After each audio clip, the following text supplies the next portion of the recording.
Vamos falar da força elástica. Essa força pode ser entendida à luz da teoria atômica da matéria, olhando para as forças intermoleculares, né? Mas esse não é o objetivo da aula, né? O objetivo da aula é apenas explicar o que é uma força elástica. É uma força que é exercida por molas, para ilustrar, né? Se bem que para qualquer corpo rígido, né? Se você comprimi-lo um pouco, deformá-lo, ele vai exercer uma força sobre você, tal que, se for para pequenos deslocamentos, né? Vai se comportar como uma força elástica, né? Mas a ideia aqui é chamar a atenção para as características, né, da força elástica. Molas como esta, exercem forças típicas, né, de forças elásticas, né? Para a gente entender esse comportamento, eu coloco esta mola sobre a mesa. Ela tem um comprimento L, poderíamos chamar L0, no início, né? Agora, Carlos, segura aqui numa das extremidades, né? E vamos ver o que acontece.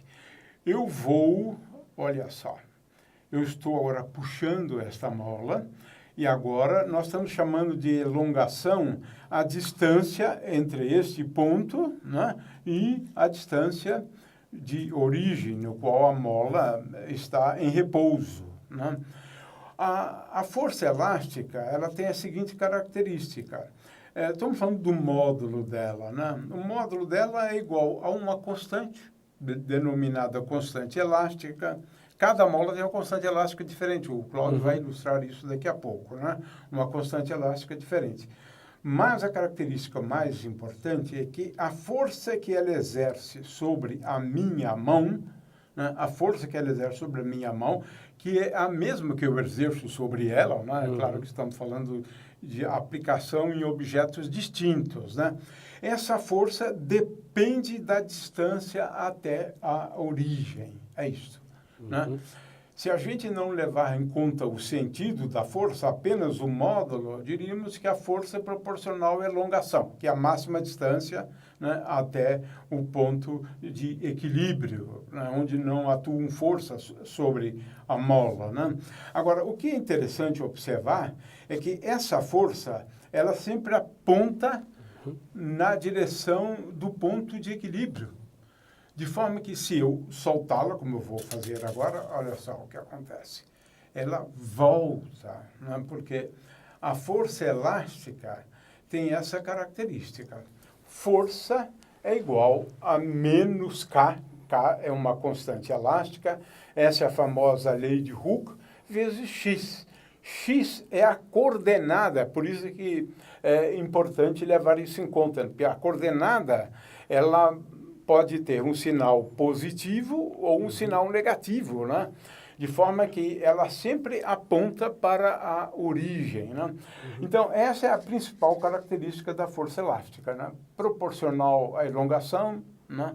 Ou proporcional à coordenada x, que é a coordenada dessa extremidade, né? Em relação ao ponto de equilíbrio, né, onde a mola está completamente distendida, e o fato de que ela aponta sempre para a posição de equilíbrio. Essa é a razão para a qual nós escrevemos para a força elástica F igual a menos K vezes X, né? Agora o Claude vai mostrar, né, como, de fato, algumas molas, né, tem constantes elásticas diferentes, né? E isso ele vai fazer, né, colocando pezinhos lá e verificando, né, que de fato a distância, né, é diferente, né, do ponto de equilíbrio agora, que é um novo ponto de equilíbrio, né? Isso. Ok, então vamos lá, Cláudio. Bom, antes de mais nada, vamos mostrar que estas molas, elas, dependendo do peso que você colocar, dependendo da força que você fizer, ele deverá ter uma deformação chamada elástica. Isso é importante porque as molas, elas são deformáveis elasticamente desde que o peso não seja muito grande.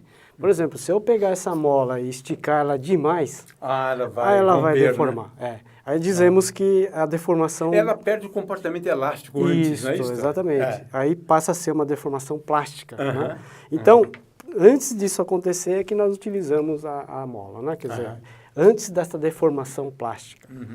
Bom, então, esse daqui seria o comprimento inicial da mola. Então, eu poderia, por exemplo, colocar aqui uma régua, né? Dizer que esse ponto aqui é o ponto zero, né? E colocar uma certa força. E nesse caso, eu poderia agora usar... não é mais a nossa mão, né? Não, agora é força-peso, força-peso, exatamente. É uma ótima força, né? Uma ótima força para a gente utilizar, que é a própria força exercida pela gravidade. Então, eu sei aqui a massa desse conjunto e eu sei a aceleração da gravidade, portanto, eu sei a força em Newton, né? Bom, então eu sabia quanto que ele tinha, o comprimento inicial, aqui seria o zero, eu coloco uma certa força e eu meço quanto que ele deformou. Tá. Né? Então eu marco... K vezes L é igual a M vezes G, grosso modo. L é essa distância aqui. É essa distância. A partir da posição anterior de equilíbrio, né? Porque agora você tem uma nova posição de equilíbrio, né? Exatamente. Né? Então, como F é igual a K vezes X, K é a constante elástica, se eu sei quanto que ele deformou, eu posso descobrir qual é a constante elástica. Então é uma maneira fácil de medir a constante elástica de uma mola. Isso. Então, coloca eu posso... um peso conhecido, né? E só mede essa distância. Exatamente. E se eu quiser mais pontos, por exemplo, eu posso fazer um gráfico, né? Para obter mais pontos e obter um valor de K melhor. Então, eu poderia, por exemplo, colocar o dobro dessa massa, né? Eu veria quanto que deforma. Então, a gente vai encontrar que essa deformação ela é diretamente proporcional à força.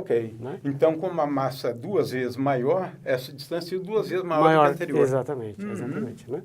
E se eu tirar a força, ele deverá voltar à mesma posição que ele começou, né? Para garantir que houve uma deformação elástica. Tá? Bom, e aqui eu tenho uma mola cuja constante elástica ela é um pouco maior do que essa. Né? Então, a gente pode colocar... E você vai verificar isso agora, né? Isso. Aqui, por exemplo, veja que ele deformou né, esse pedaço aqui, esse tanto.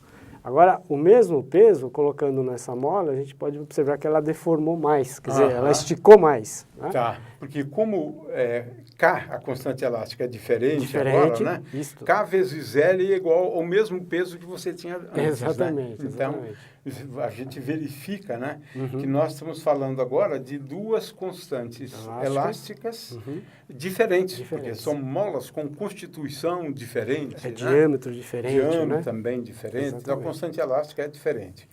Bom, eu acho interessante, né, realizar esse tipo de experiência, né, para a gente entender, né, as características da força elástica. Né? Aqui, na verdade, a força está sendo exercida para cima, não é isso? Isto pela mola, então, é claro que o peso né, para baixo e ela exerce uma força sobre esse objeto para cima, né, para equilibrar, claro. Né?